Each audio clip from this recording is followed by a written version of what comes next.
Hello everyone, and welcome back to another edition of Let's Play. I am your host, MeleeWizard, and this time around the game I'll be playing for you is Swords and Serpents, a dungeon hack from 1990. And I think this is a really good, well done game. And one interesting thing about this is that I don't know how unique this is among dungeon crawlers, but there's actually an option for up to 4 players. Since there's 4 people in your party, it allows each person to control their own character, though I think that just makes things more complicated than it needs to be. And go ahead and begin a new game.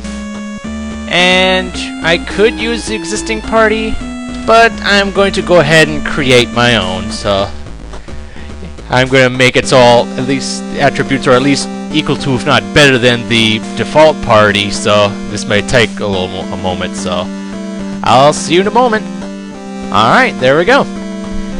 And as you can see, those of you who recognize those 4 names, well, good for you. And those that do not, don't even worry about it. Before proceeding onward towards this door here, I'm going to go ahead and explain what the controls are. With the arrow keys, you can steer yourself. Using B, you can select one of your magicians. In my case, Rose and Jade are my 2 magicians. And you can have them cast a spell, most likely a healing or support or something, because the attack spells have really no point outside of battle. And for the record, I have John as my warrior and Dave as my thief. By pressing the start button, you can get your passwords for your... Oh, come on. Seriously? Oh, there, save this game, duh. You can get your various passwords for each character and for the game itself, which allows you to mix and match things as you see fit, and I kind of find that really interesting. By pressing select, you can, if you select the entire group, you can see what your goal is and what your group's experience is, and I like the fact that there's no individual experience points, and I like that because I'm kind of the OCD kind of person that wants everyone to have the same experience points if I can. If you go individual, you can see what everyone's attributes are. So Dave the Thief, John the Warrior, Jade the Magician.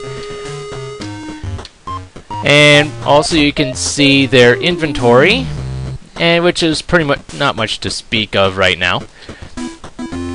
And also there was that last resort option, which means if you're basically everyone commits suicide and ends up back at a certain point that I'll show you in a moment.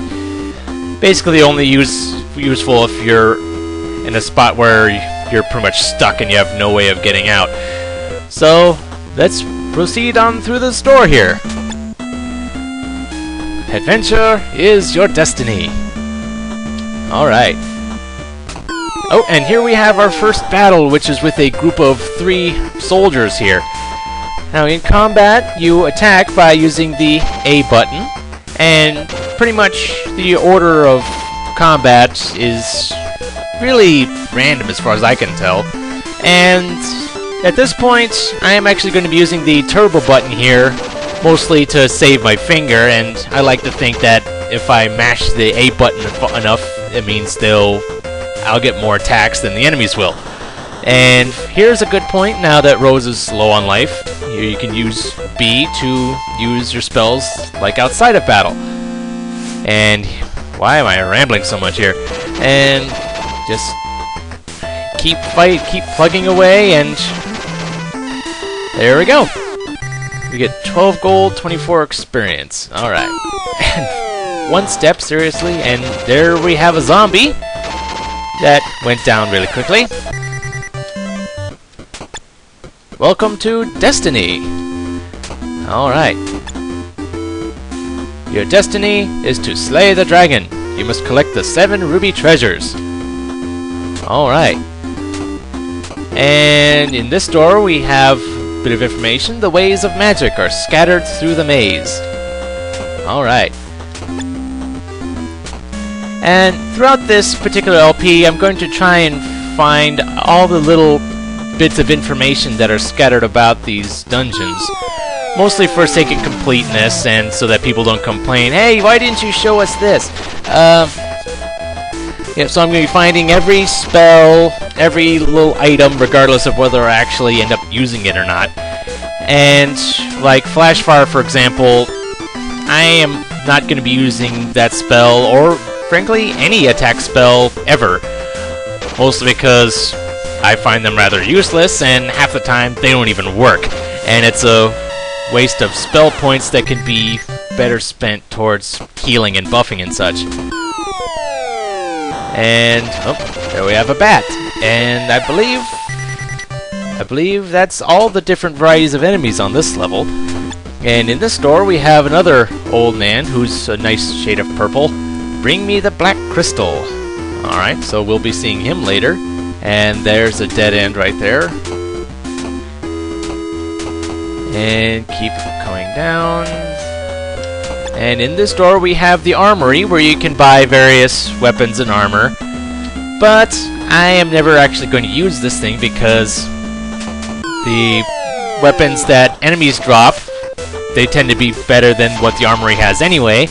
And by the time I have the goal to buy anything worthwhile, I'll have something just as good, if not better. So, oh well. So there's a door there that we'll be going through later. Another group of zombies, and as we progress through this LP, I'm sure I'm going to be skipping past a lot of these battles because they get to be rather tedious and more numerous than I'd want them to be. Only focusing on them if something interesting happens or something, I don't know. Alright. And there was something I was thinking of saying, and I forgot what it was now. Temples are on the 1st, 5th, and 10th levels. Temples are really, really nice. Because, like I said, there's only 3 of them in this whole game. And I'm actually go ahead in there right now. And at the temple, you get healed up back to full.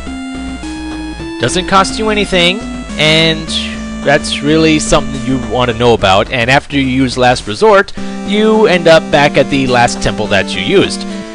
And also, if you come back and using passwords, that you end up at the last temple you were at as well. So, and one interesting thing about this game, that there are hidden doorways.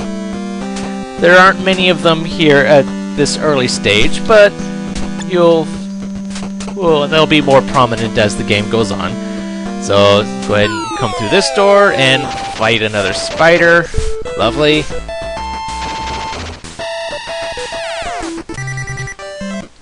Alright.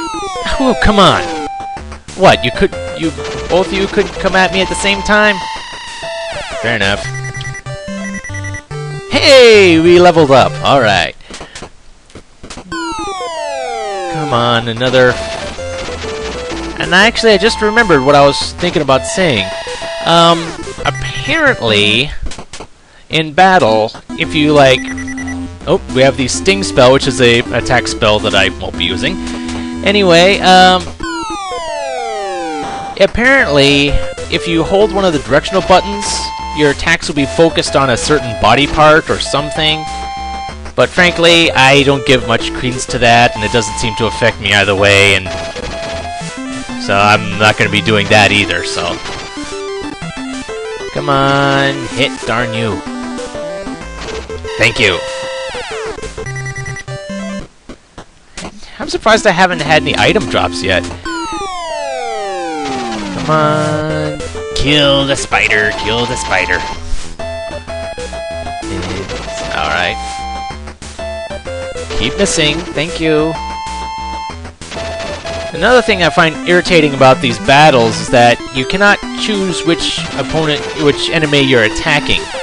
So basically, all those attacks are basically hitting an enemy at a random enemy, and that annoys the heck out of me. When the time comes, prepare for victory. In mostly green text, which means that's very important. And you'll be seeing a trend on that pretty soon. Another group of soldiers. Yes. Ooh, good hit on that one. Ooh, okay. Oh, alright. I like that one. Oh, come on. You're not gonna drop anything for me? Okay, and there's one more little bit of information here before we move on towards the towards the deeper regions of this dungeon. And it's... oh, come on. Annoying battles. How they anger me so. And here we go. Written on the floor.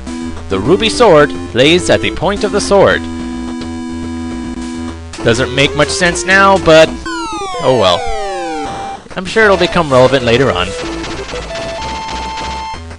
Come on, die, you something or other that looks like you're already dead. And I should probably be healing John and Jade at some point. Hey, a shield! Alright. And it was John that got it, so go ahead and show off the item menu here. You can use it, equip it. Let's examine it for a moment. You have the type, efficiency, which I believe is accuracy, damage class, cost if you plan on selling the thing, how many foes it can hit in one shot, armor class, and which class can equip the thing. So, just go ahead and equip the shield, and that increased my AC to 3. Very nice. Come on. Stupid spider. If nothing else, these battles aren't that long, at least in the early goings. Goodness knows later on, when the enemies start coming in larger and larger groups, it can be a much bigger pain in the neck. Oh boy, come on. Yeah, I'm gonna go ahead and heal John because I'm not confident on him ability to survive, and I need to heal Rose now. Oh no.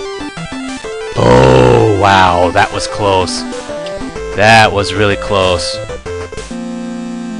I'm gonna go ahead and heal Jade because I'm feeling unconfident right now. Come on. And yes, it's a good thing I healed her, because she would be in dire straits right now if I didn't. And oh, come on. Don't let them hit you. Come on. Yes, yes, yes, yes. Good. Oh, come. Dang it. Alright. Here we go. And I'm probably not going to be scouring every inch of these dungeons as much as you might want me to, just because it would take way too long, and all these constant random battles would be very... I would have to cut more stuff out than I want to, which technically would be 0. And here we have several men ahead are standing guard. Okay, well that's interesting. So I'm just going to go ahead and heal myself up here. And I think that will be a good spot to stop for now, because I'm not confident that I can beat that group in 1 minute. So I'm going to be cutting things off here for now. So until next time, this is MeleeWizard, and have a nice day.